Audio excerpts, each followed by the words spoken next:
प्रवस नगर कीजे सब काजा, हृदय राख कौशलपुर राजा। गोस्वामी तुलसीदास द्वारा रचित श्री रामचरितमानस के सुंदर कांड से यह चौपाई ली गई है।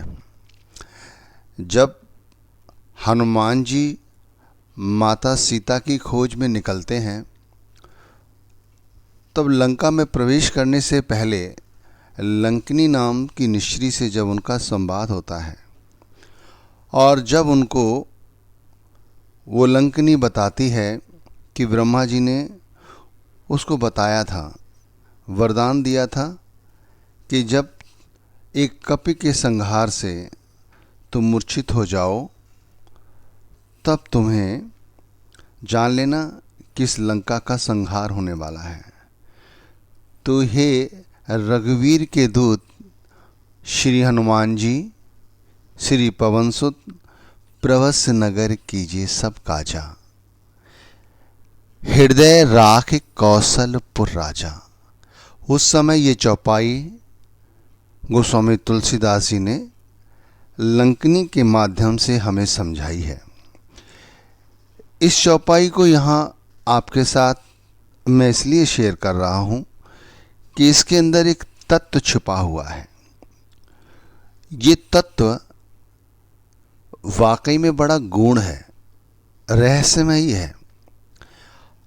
ये रहस्य यदि हम सही तरह से अपने जीवन में बिठाएं, इसका अनुसरण करें, तो हम अपने जीवन को एक नई दिशा दे सकते हैं, एक नया आयाम दे सकते हैं।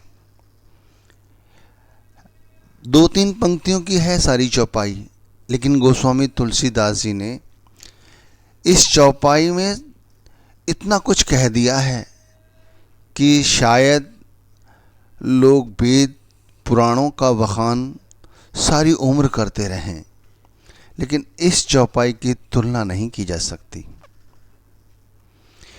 प्रवस नगर कीजिए सब काजा।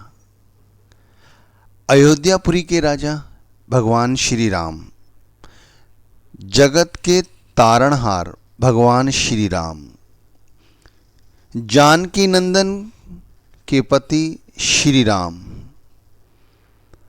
कौशल्या के प्यारे राम, दशरथ राज दुलारे राम, हम सभी के इष्ट श्री राम को मन में धारण करो और प्रवेश करो इस लंका में,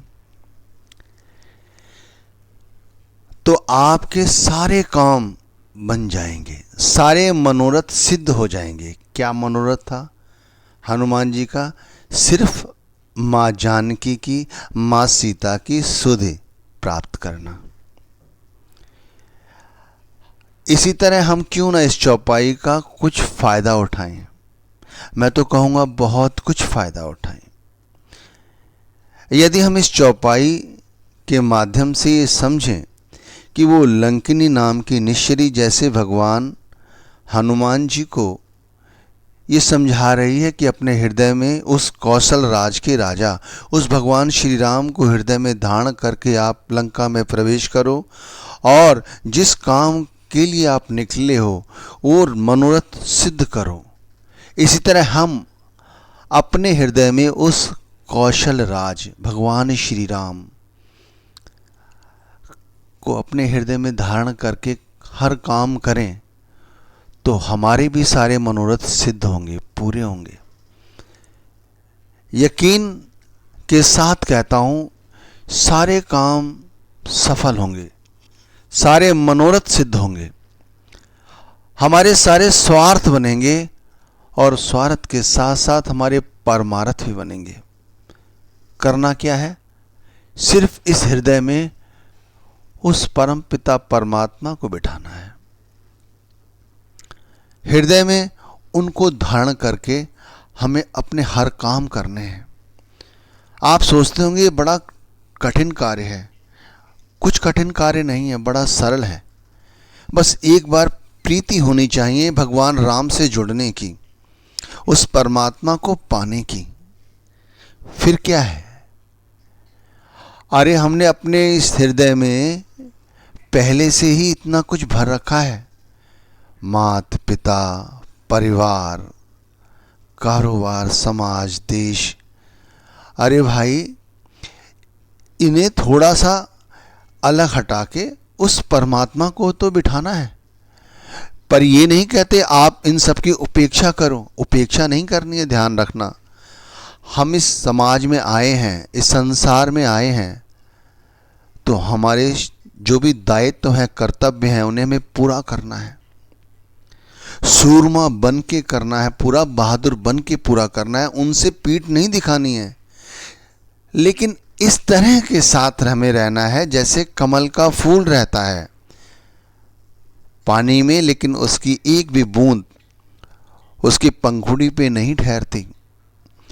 जैसे मधुमक्खी शहद के बीचों बीच नहीं बैठती, किनारे पर बैठती है, शहद चखती रहती है और जब चाहती है सूखे पर उड़ जाती है। हमें भी इसी तरह इस परिवार में, इस समाज में, इस देश में रहना है, लेकिन अपने हृदय में उस रघुवीर को बिठाना है, उस राम को बिठाना है, उस परमात्मा को बिठाना है। फिर हमें सब काम करने हैं। हम सुबह उठते हैं निरुद्देश्य, कोई उद्देश्य नहीं होता। ये धन कमाना कोई उद्देश्य थोड़ी है, बच्चों की फीस भरना कोई उद्देश्य थोड़ी है। अरे ये तो परमात्मा का ध्यान करोगे, ऑटोमेटिक परमात्मा तुम्हें ताकत देगा, बुद्धि विवेक देगा, तुम काम करोगे स्वस्थ होके, ये कार्य तो अपने आप पूरे होते चले जाएंगे। उद्देश्य होना चाहिए कि सुबह उठे, परमात्मा को हृदय में धारण करा, अंतर ध्यान हो कि उसकी तीसरे तिल पर, आज्ञा चक्र पर जो भी आपने मूर्ति बनाई है उसको देखा और अपना दिन शुरू किया। भाई, घर से निकलने से पहले आपकी स्त्रियां या बहनें जो खाना बनाती हैं, वो भी जो घर में कार्य करें, परमात्मा को हृदय में धारण करके करें। देखो कितना रस आता है उस भोजन में, कैसा सुपच हो जाता है। हृदय में धारण करें कि परमात्मा को हृदय में रखकर रसोई बनाई जा रही है, उस राम के लिए, उस दशरथ नंदन के लिए। इसी तरह घर से निकलें कारोबार के लिए, ऑफिस के लिए, देश विदेश में जाने के लिए, कहीं भी यही सोचें हृदय में परमात्मा बैठा हुआ है। सारे कार्य करके आएं, लौट के घर आएं तो भी यही सोचें घर भी परमात्मा बैठा हुआ है। भाइयों, मृत्यु का कुछ नहीं पता। अब तो मृत्यु स्वाभाविक तौर पर किसी विरले को ही प्राप्त होती है। अब तो आकस्मिक मृत्यु ही हो रही हैं।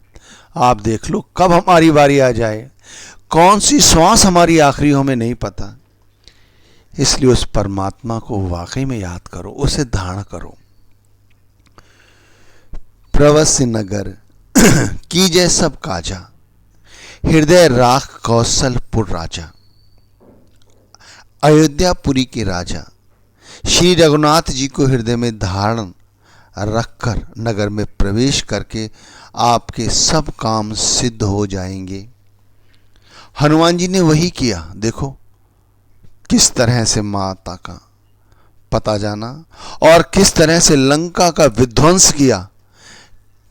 उन्होंने कहा भी है, जब भगवान राम से मिले तो भगवान राम से यही कहा कि हे प्रभु, मैं आपका दास हूं, आपकी कृपा से ही मैं सब कुछ कर सका हूं। देखो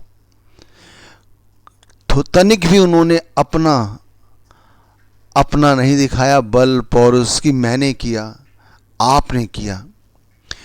तो हमें भी इसी तरह इस चौपाई से फायदा उठाना है। सुंदरकांड की ये चौपाई हमारे जीवन के लिए एक अमृत है। इस अमृत को जरूर पियो, नित्य प्रति पियो, डेली सेवन करो, हर समय सेवन करो। मैं तो ये कहूंगा श्वासों श्वास सेवन करो। देखो फिर कैसे मुख से सुंदर वचन निकलते हैं।